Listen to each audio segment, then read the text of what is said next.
Hello, everybody. Welcome back to Spinner Rack Review. Today we're talking about Power Season 6, Episode 4. Oh, yeah. This is one hell of an episode. Threw me off for a bit because I was seeing something I didn't expect, but you know what the hell? You gotta go with the punches. But hey, let's get straight into it. So we're looking at the top 9 things that I think we should look at. Number 1, Angela is back. Well, she's not really back. She's really a ghost, or she's a memory. And basically, she's asking the title question of the whole show. Why is Tommy still living? She's egging on Ghost. What's going on? It's at the edges of his memory. The Ghost that Tommy's still living after what happened. And so here's the point when Ghost is trying to figure out, who am I? Am I trying to do something for for her to be a better man for her, or am I doing it for myself? And the end run, he decides he wants to be a better man, and he's going to try and do things better just so he himself is better. We'll see how that works out. Number 2, Kate. Kate is Tommy's mom, and she comes to stay over because she's having some problem over at her house. Of course, guess who's moved into Tommy's crib now?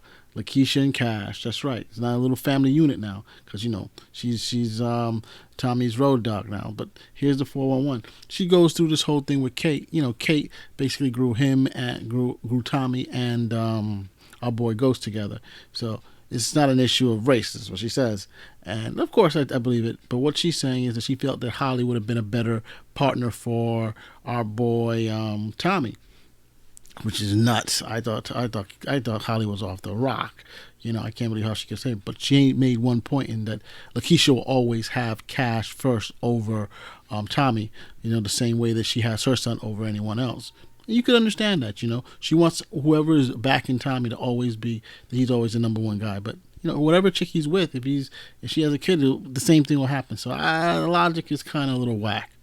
Number 3, oh boy, Dre, our boy Dre. Yes, I know people hate Dre, but hey, I always like Dre.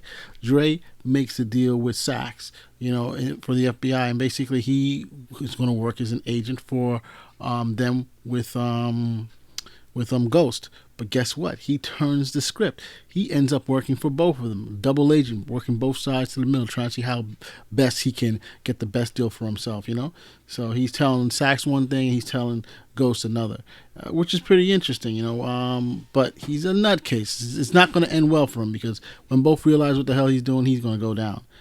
I always thought Dre would be the character who would be the next Ghost, but right now it's not looking. He's looking like to be the next guy who's going to be in the grave. Tasha starts a daycare. Number 4, Tasha starts a daycare biz. She's getting it off the ground. And unfortunately, what happens? She hooks up with some dude named Q. Oh, Tasha. These things don't end well. So Q, he's a local guy, has a daughter. He wants to go in there. And they start, breathing hot and heavy, getting around each other. But luckily, she stops it. And unfortunately, in another scene, Ghost comes in there and he sees Q. And all you can do is just feel the hate. It seems like Ghost doesn't want her to be with anybody else. He wants to love who he wants and declare his love for the love of his life, Angela, but he at the same time doesn't want her to get on with her stuff. So, we know what happened to Silver and stuff like that. And he wasn't feeling Kenan's son. So, it's like, she was smart. She's trying to break it off with this guy, because she knows how Ghost is going to go.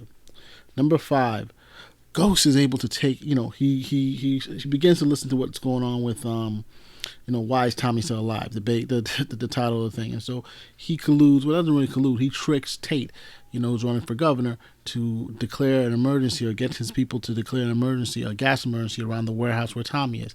And this allows him, and it kind of threw me off because I'm like, if he's trying to hold him in, I thought that he was trying to do pick the drugs up. But no, it seems as though he knew that they were going to try to get out. And he just crashed into those suckers, and thereby, because they were using an ambulance to get out of the gas emergency zone, even though they're not supposed to get out, he smashes into them, and he has a firefight with Tommy and one of Tommy's boys. But he survives it. Tommy survives it. Tommy gets away. He does what he has to do.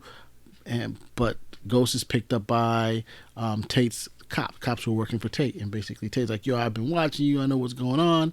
And of course, what does Ghost do? He flips the script and say, yo, listen, if I'm doing this to help us, and if something goes wrong with me, it goes wrong with all of us. So that's, I don't know. It's like, Ghost is making some crazy moves. Like I've said this before and again, his character should be the smoothest dude. He should be thinking 3 to 4 steps ahead, but he doesn't. All he's doing is reacting. Number 6, Tarik robs Tommy's warehouse. Yep, Tariq is out of stuff, but here's the problem: he robs a warehouse and he takes some of the drugs and he actually sells it to the Italians. Yeah, the Italian mob. I'm like, yo, why does he do that? And on the other hand, he keeps some of the stuff for himself. So when Tommy goes over to the Italians and she's trying to make a deal for them to pick up his merchandise, they're like, "Nah, we got good stuff." And then they show him his stuff, and they're like, "Oh snap, this is mine." And he figures out quickly that the person selling his stuff is who else? Tarik. And so he threatens Tarik and tells Tarik to get out of the business. But we all know Tarik ain't gonna do that. He's hard headed and he thinks he knows more than everybody else. I always wonder why he lived and Raina died, because this kid is like bananas. All right, number 7, Proctor's wife. So you know what? She's working. She's colluding with Sax, and guess what? She's colluding with Sax. She's being taped on that little unicorn. She's taping her husband whenever she put it on her daughter's bag, and whenever she goes over to Proctor's office, she's supposed to be taping. But guess what? She fails the bar exam, right? So, and then of course she hears how happy Proctor is with his new assistant and stuff like that. This just drives her into a stale spin where she has to go and take some more drugs. And when Proctor's called in by his daughter, she's just buck wild, just going crazy. But he's like, yo, we got to call 911. And finally she relents and say, yeah. But then she ODs, and he should have called 911, but he doesn't. Unfortunately, all this is caught on tape. The little unicorn. And this is the thing. I think this season is all leading up to Proctor flipping. I hope not, but it seems that's the way it's leading to.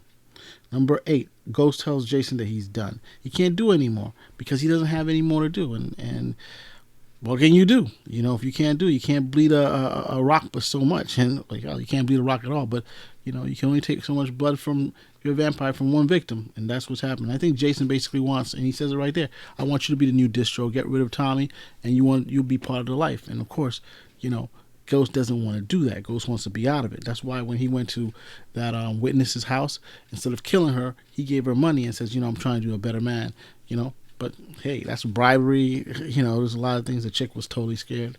And so now he's basically telling Jason, screw yourself. That's not going to go over well with Jason because we know how bad that guy's temper is. That was 9 combined together.